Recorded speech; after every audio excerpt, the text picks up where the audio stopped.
Hey everyone.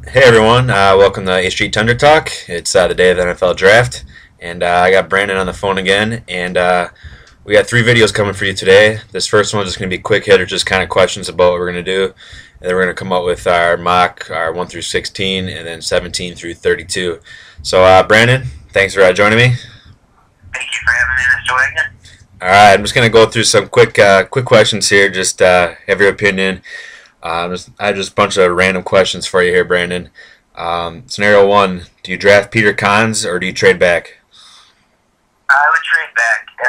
I feel like if you're really going for a Super Bowl this season, which they should be, you got to go with positions of need right now, not positions of need in the future. Okay. At pick 28, do you take Shane McClellan or Bruce Irvin? Can I go neither? Yes, you can. Okay, I go neither. Not that they're not really good pass rushing prospects, but I feel like McClellan is a late second round grade in my book, and Irvin is a 2 to 3 round.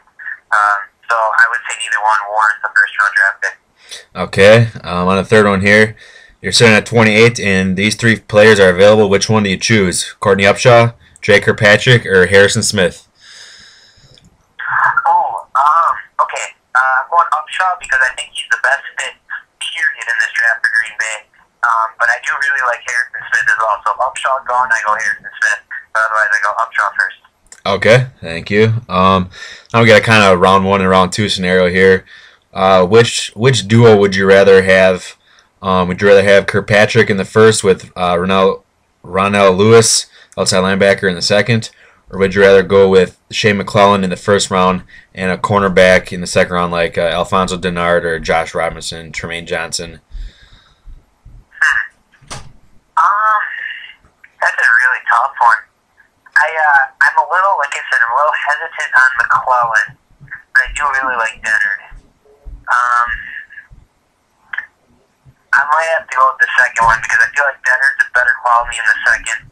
I think it's somewhat of a crapshoot who you're going to be able to get in the first round. So I would go with option two. Okay, yeah, I was kind of agreeing on that way too. Fifth one here. What is the earliest round you would take Janoris Jenkins? First, Green Bay won't because Teddy usually doesn't pick guys with off-field issues, but there will be some teams, maybe Cincinnati, Minnesota. Well, Minnesota not. They'd have to probably trade up into the first round, will come their second round spot later on. But those are teams that historically haven't had an issue picking guys with character issues. So, I mean, his talent's first round easily. So, I would say that there's a good chance he could go in the first round, even though he's not in my mock draft in my first round. Yeah, that's the kind of feeling I'm feeling too. Okay, Michael James sitting there at the end of round 3. He's available. Packers, do you take him? Yes, definitely. I absolutely love this guy. He's probably too small to be an every down back, but I mean, you got a guy that has passion, is just a heck of a worker, and he's a very talented running back. Yeah, I would take him without a doubt. I mean, you couldn't get that draft card out of my hand fast enough to the commissioner if you were reading on stage. So. All right, well, let's hope he's there at the end of round 3. I hope so. I'm doubting it, but I hope so. Okay, another scenario. Do you take Harrison Smith at 28, or do you trade your first and a second or a third up to the late teens and take Mark Barron? Is it worth trading multiple draft picks and move up and take Mark Barron? Personally, no. I would stay and take Smith at 28. That being said, I would trade up a couple of spots if Courtney Upshaw is available. He can slip past the Jets at 16 and maybe up into the 18-19 range. I think you could make the case for trading up to get him. But as far as the safety position goes, I actually kind of like Smith better than Barron. I know he's a little bit more of a project pick. You can take him one time to adjust, but he has all the intangibles that I really like. He seems like a hard-nosed football player, a guy that I could really like in Green Bay. I could see him being like the next John Lynch, so to speak. So, I'd be happy with him. I'd like Smith. Okay. Speaking Packers again here, before or after round 5, the Packers will select a quarterback? Round 5 at the earliest. At the earliest? Because you're picking for a backup. Yeah, I could see can't see him doing it in the top four. To me, the first 4 rounds of the draft are for guys that you think can help you right now, and help you out in your playing. With obviously, what do you want to call it, contradiction, that would be like when they drafted Rodgers in '05 as a backup, but, future success. But I think round 5 is when you start, drafting guys that are specifically backups or special teamers. So I would say after Okay. round 5. Yeah, I was leaning that way too. Yeah, it depends who is. Yeah, I don't know how high they have that backup quarterback on their priority list there. At 28, would you rather draft Dante Hightower or Whitney Merciless?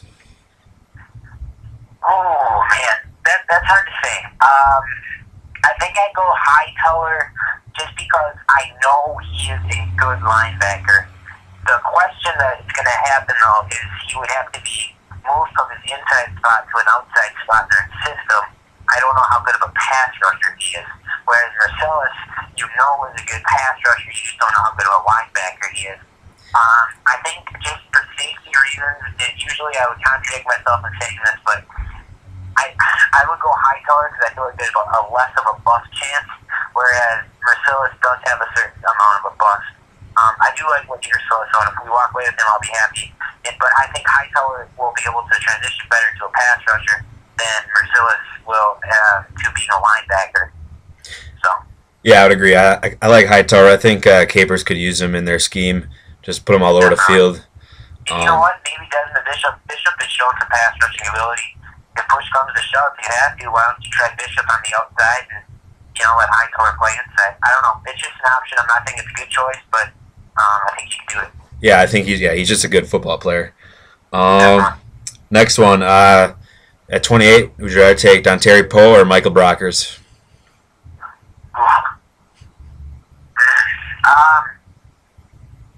For our system, I like Brockers because of the fact that you can put him on that defensive end spot, and I really feel like he would be a better defensive end. That being said, I really like Poe a lot.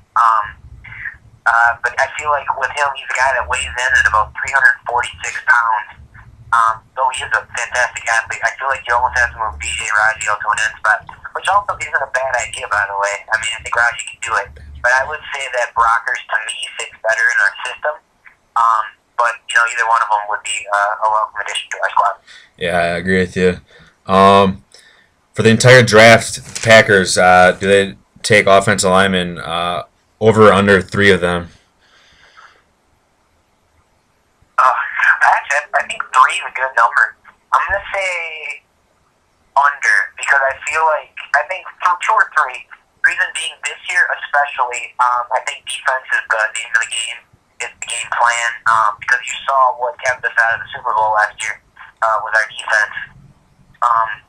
So I feel like you're going to be spending a lot more defensive picks than you usually would, and that'll cut down on the linemen. But if we get that defense fixed this year, Ted Thompson can go crazy with his offensive linemen next year. So we'll see what happens. Yeah, he likes his offensive linemen. That's why I asked it. He always seems to pick a couple. Over or under 3 secondary players taken.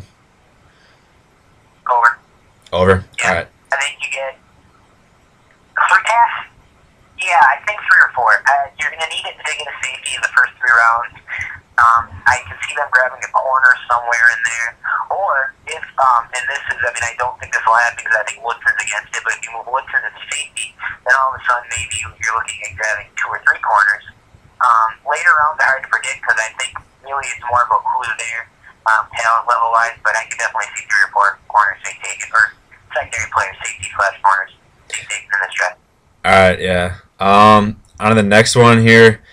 I'm kind of leaning over on this one. Over or under 4 defensive linemen or linebackers taken.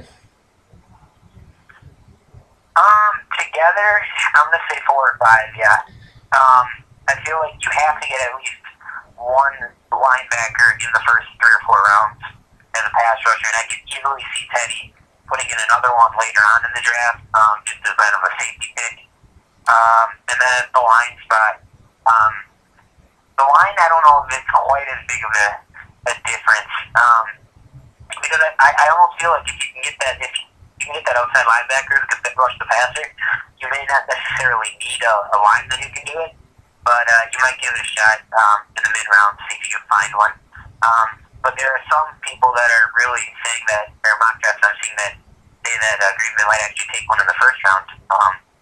So who knows? But I would say all 4 or 5 combined linebackers and defensive line to take in the draft out of Packers this year.